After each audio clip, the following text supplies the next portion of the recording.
Hey guys, कैसे हैं आप सब लोग। उम्मीद करता हूँ बहुत अच्छे होंगे। सबसे पहले आप सब लोगों को, आपके पूरे परिवार को, यानी अमृत ब्रजवासी की तरफ से हैप्पी हैप्पी हैप्पी जन्माष्टमी, हाथी घोड़ा पालकी और जय कन्हैया लाल की। तो गाइस, आज आप मेरे डेस्क पर जो देख रहे हैं, ये है मथुरा का पारंपरिक मेवा और मावा पाक। तो गाइस, ये मैंने बनाया है चॉकलेट वाला पाक, और ये ऑथेंटिक पारंपरिक जो हर घर में बनता है, लेकिन ये मथुरा वाले ट्रेडिशन में बनाया है। गाइस, आ रहा है ना आप लोगों के मुंह में पानी। झटपट 15 मिनट के अंदर मैं आपसे गारंटी ले रहा हूं, अगर जिसने पाक नहीं बनाया 15 मिनट में मुझे देखकर पाक बनाना सीख जाएंगे। ये मैं गारंटी ले रहा हूं, वो भी मथुरा वाला पारंपरिक ठाकुर जी का प्रसाद। ना कोई इसमें घी, ना कोई इसमें झंझट, सिर्फ मावा और मेवा से भरपूर, जो कि आपके लड्डू गोपाल जी को पसंद आएगा। और साथ में जो घर में छोटे छोटे लड्डू गोपाल जी है, आई एम श्योर वो सारे के सारे खुश हो जाएंगे। तो देखिए गाइस, ये मैंने अभी पहली दफे मैंने ये चॉकलेट वाला, ये मैंने, वाह लुक एट दिस गाइस, देख रहे हैं ना आप, मेवे से भरपूर, चॉकलेट से भरपूर स्वाद और सेहत में इसने 4 चांद लगा दिए। देख रहे हैं ना गाइस। तो चलिए मेरे साथ में मेरी किचन में, और आप और मैं दोनों मिलके बनाते हैं मथुरा के ऑथेंटिक पाक। चलिए गाइस, शुरू करते हैं मथुरा का पारंपरिक जन्माष्टमी उत्सव का सबसे प्रिय कान्हा जी का भोग, यानी कि ड्राई फ्रूट वाला पाक बनाना। तो चलिए सबसे पहले करते हैं इंडक्शन को ऑन, और इसमें मैं ले रहा हूँ 400 ग्राम मूंगफली के दाने। ये 200 ग्राम पहले डाल लिया, और 200 ग्राम और लेंगे, जिसको हम इजी तरीके से रोस्ट करेंगे। ये 400 ग्राम मूंगफली मैं ले रहा हूँ गाइस, इस बात का ध्यान रखना। आप चाहो तो क्वांटिटी को बढ़ा सकते हो, कम कर सकते हो। तो चलिए पहले इसे रोस्ट कर लें, ताकि इसके ऊपर का जो छिलका है वो उतर सके और मूंगफली पूरे तरीके से रोस्ट हो सके। चलिए,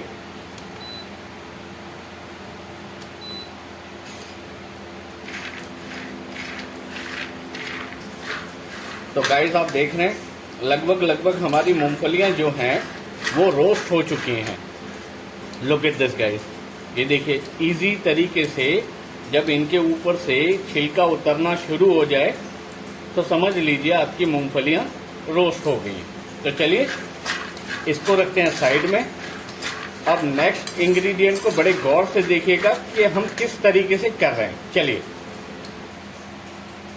चलिए गाइस, अब हम इसमें ले रहे हैं मेंगी के दाने, यानी कि खरबूजे, वाटरमेलन शीड जिसे हम लोग इंग्लिश में बोलते हैं। तो ये मैं 200 ग्राम ले रहा हूँ। अब गाइस, कुछ लोग इसमें थोड़ा सा सोच रहे होंगे कि अमृत जी, अभी तक आपने इसमें घी क्यों नहीं डाला।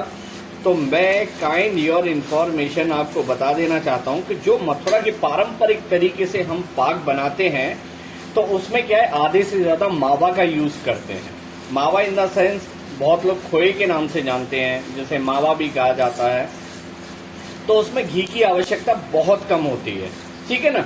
तो हम इसे बराबर तरीके से सबको इसी तरीके से रोस्ट कर लेंगे। आप देख रहे हैं ना, इसकी सीजनिंग की जो आवाज आ रही है, चटकने की, तो मेंगी के जो दाने हैं वो रोस्ट हो रहे हैं। चलिए इसको भी रोस्ट कर लेते हैं, फिर बाद में दूसरा इंग्रेडिएंट। तो बड़े ध्यान से आप देखिए, कोई रॉकेट साइंस नहीं है, कोई जल्दबाजी नहीं है, आराम से इजी बेस में।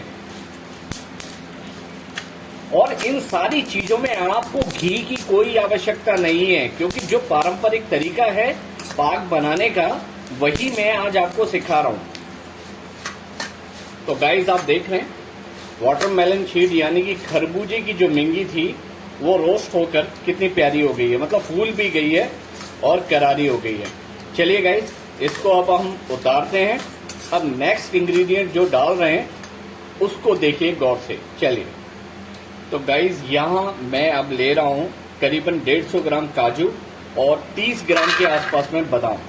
बादाम की क्वांटिटी मैंने थोड़ा सा इसलिए कम ली है क्योंकि गर्मी भी ज़्यादा है, और छोटे छोटे बच्चे हैं, तो आजकल आप जानते हैं गर्मी की वजह से नक्सीर वगैरह चल जाती है। सर्दियाँ होती तो चलो खैर कोई दिक्कत नहीं है। इनको भी हमें हल्का रोस्ट कर लेना है, ताकि जो ये इसके अंदर जो मॉइस्चर है क्योंकि बारिशों का टाइम है तो थोड़े से क्या ड्राई फ्रूट सील जाते हैं। बाकी का इनकी सीलर निकालने के लिए हमें रोस्ट करना है, अन्यथा अगर आपकी एयर टाइट पैकेट है तो उसे रोस्ट करने की भी आवश्यकता नहीं है।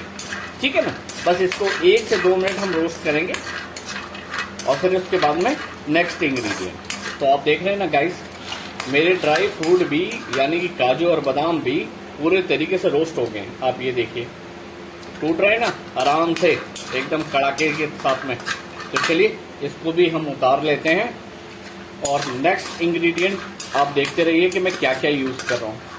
तो चलिए गाइस, नेक्स्ट इंग्रेडिएंट मैं ले रहा हूँ मखाना। आप मखाने को कम ज़्यादा आप अपने अकॉर्डिंग कर सकते हैं। मैं 2 किलो शक्कर का मतलब पाक बनाने जा रहा हूँ, क्योंकि आप जानते हैं मथुरा के हर घर में, इवन अब तो हर घर में ये रेसिपी और ये प्रसाद हर घर में बनेगा। तो इसीलिए मैंने तकरीबन इसमें 100 ग्राम से ऊपर मखाना ले लिया है। अब चलिए इसको भी आहिस्ता आहिस्ता हम रोस्ट करते हैं, जैसे हमने और इंग्रेडिएंटों को करा है सेम उसी तरीके से इनको भी हमें रोस्ट कर लेंगे। तो गाइस आप देख रहे हैं हमारे मखाने भी ऑलमोस्ट करारे हो चुके हैं, मतलब ये पूरे तरीके से भुन चुके हैं। इनके अंदर की सीलन जो थी मतलब वो सारी निकल गई है। चलिए इसको भी करते हैं थोड़ा सा साइड में, और उसके बाद में नेक्स्ट इंग्रेडिएंट हम लेते हैं यहाँ पे, वो मैं आपको बताता हूँ। चलिए अब आप मेरे सामने देख रहे हैं, ये मैंने 400 ग्राम मेंगी ली थी जिसको मैंने रोस्ट कर लिया है। ये कुछ चिरौंजी है, तकरीबन 100 ग्राम चिरौंजी ली है, और तकरीबन 100 ग्राम मैंने किशमिश ले रखी है, और 100 ग्राम मैंने गोला ले रखा है जिसको मैंने क्रश कर लिया है। 10 इलायची ले रखी है, 100 ग्राम मैंने काजू ले रखे हैं, और करीबन 25 ग्राम मैंने बादाम ले रखे हैं। बादाम मैंने आपको बता दिया कम लेने का कारण क्या है। साथ में लिया है मैंने 400 ग्राम मूंगफली के दाने जो रोस्ट कर लिए हैं, और साथ में 100 ग्राम मखाना जो उसको भी मैंने रोस्ट कर लिया। इन सारी चीजों में मैंने कहीं भी घी का इस्तेमाल नहीं किया है। अब सबसे बड़ी बात क्या आती है, वैसे हमारे मथुरा का जो ऑथेंटिक यानी कि पारंपरिक जो पाक की विधियां हैं वो इस तरीके से हैं कि पहले जब तक मेरी माँ जिंदा थी या दादी जिंदा थी तो वो मूंगफली के अलग पाक बनाती थी, ड्राई फ्रूट का अलग पाक होता था, मिंगी का अलग होता था, गोले का अलग होता था। लेकिन अब समय वो नहीं है, लोग बहुत आगे पहुंच चुके हैं, किसी के पास में टाइम नहीं है। तो अब स्थिति ये आ जाती है कि सब लोग इन सारे इंग्रेडिएंटों को एक साथ में मिक्स करके एक ही पाक में तब्दील कर देते हैं। दैट्स इट, यही सारी चीजें हैं। अगर आपके पास में वक्त है, समय है, तो जो मैं आपको मेथड समझा रहा हूं, जो पारंपरिक तरीका समझा रहा हूं, सेम वही सारी चीज है। लेकिन उसमें क्या हो जाएगा कि सारी चीजों के फ्लेवर अलग अलग हो जाएंगे। जैसे आप मूंगफली का भी अलग से बना सकते हो, मिंगी का अलग से बना सकते हो, ड्राई फ्रूट का अलग से बना सकते हो, गोले का बना सकते हो, चिरौंजी वगैरह, इन सारी चीजों का आप अलग से बना सकते हो। चलिए ये मेरा आपको समझाना और दिखाने का मेथड था।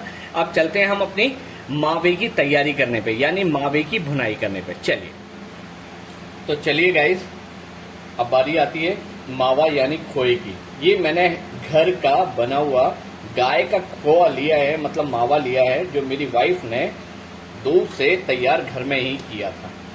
जैसे कि आप जानते हैं त्योहार के टाइम पर अगर मैं बाहर से मावा लूंगा या खोआ लूंगा तो मेरे में और बाजार की मिठाइयों में कोई फर्क नहीं रह जाएगा। तो चलिए इंडक्शन करते हैं ऑन।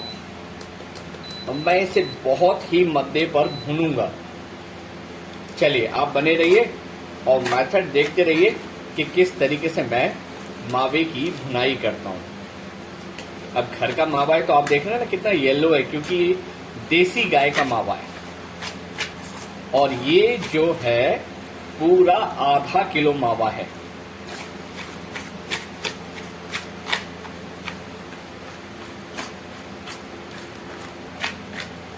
तो गाइस हमारा जो मावा है वो ऑलमोस्ट आप देख रहे हैं ना कितना ब्राउन हो गया है। तो ये हो चुका है। इंडक्शन को करते हैं ऑफ और आगे बनाते हैं 2 तार की चाशनी। चलिए तो गाइस इंडक्शन कर दिया है ऑन, और इसमें मैंने 400 ग्राम पानी रख रखा है। ये पानी के अंदर हल्के हल्के बबल्स आने शुरू हो गए।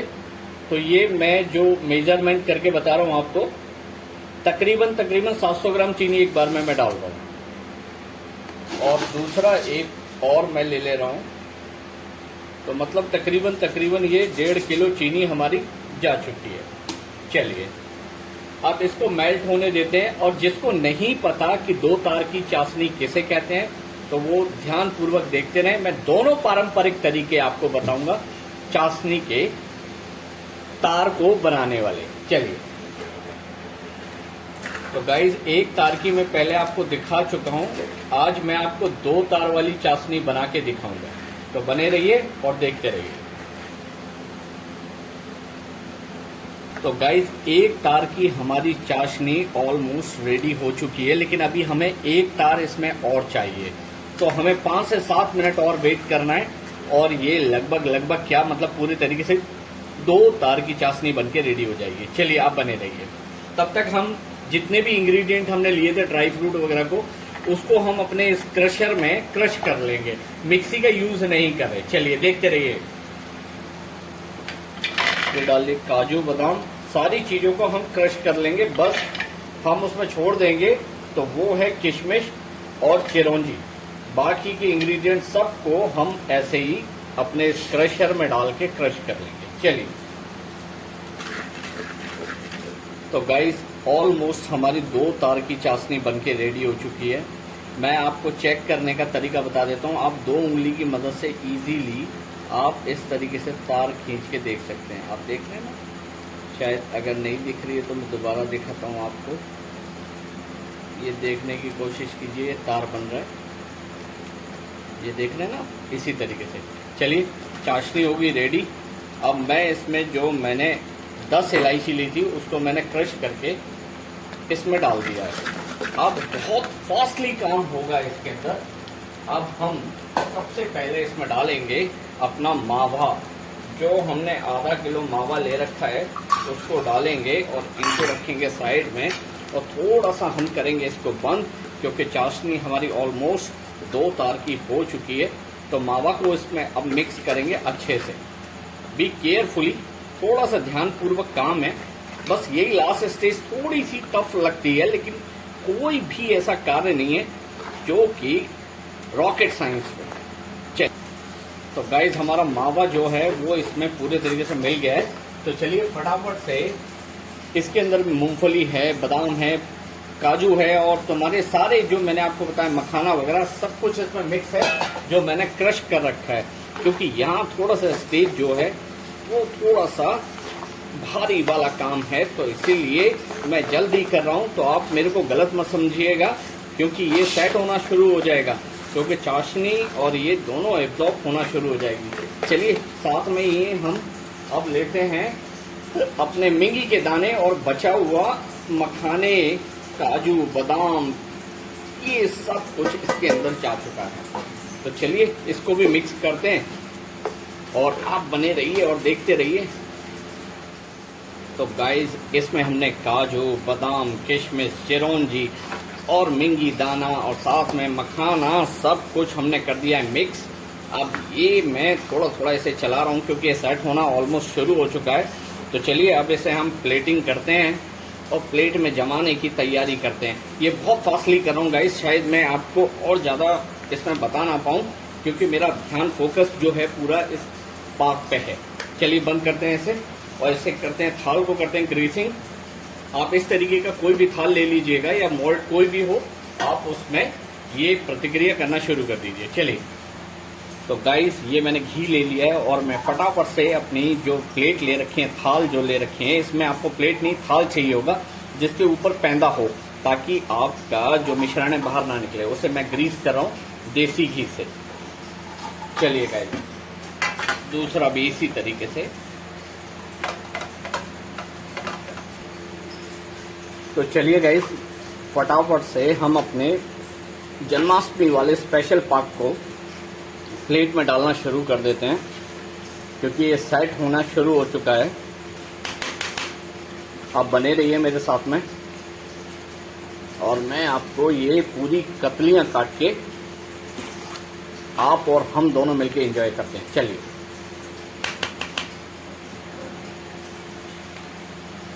तो गाइस इससे बड़ा केयरफुली जमाना होता है हमें। आप देख रहे हैं ना, थोड़ा सा लास्ट में परिश्रम आता है बस, लेकिन कोई भी काम रॉकेट साइंस नहीं है। जब तक आप उसे समझेंगे नहीं, बनाएंगे नहीं, तो वो मेथड समझ में नहीं आएगा। और देखिए कितनी जल्दी सेट हो रहा है ये। हार्डली हमें 1 या 1.5 घंटा लगेगा और ये कतलन के लिए तैयार हो जाएंगे। चलिए बने रहिए मेरे साथ। गाइस, पारंपरिक पाग हमारा मथुरा वाला मथुरावासी ने बनाकर रेडी कर दिया। जैसे कि आप देख रहे हैं मेरे पास में दो पाग हैं। पहला पारंपरिक ऑथेंटिक पाग जो हर घर में बनाया जाता है मावा और मेवे के साथ में, और दूसरा मैंने बनाया स्पेशली अपने लड्डू गोपाल जी के लिए चॉकलेट वाला पाग। रेसिपी सेम है, लेकिन क्या करूं गाइस, लाइट चली गई थी, बहुत दिक्कत हुई, तो मैं आपको ये दिखा नहीं पाया। लेकिन हाँ, मैं आपसे वादा करता हूं, अगर आप मुझे 500 कमेंट कम से कम लिखकर भेजेंगे और लाइक करेंगे तो मैं इसकी भी रेसिपी आपको बनाकर भेज दूंगा। तो प्लीज गाइस, कैसा लगा मेरा मथुरा का जन्माष्टमी का मेन प्रसाद जिसे कहते हैं गोपाल जी का पाग, यानी लड्डू गोपाल जी का पाग आ रहा है ना आपके मुंह में पानी।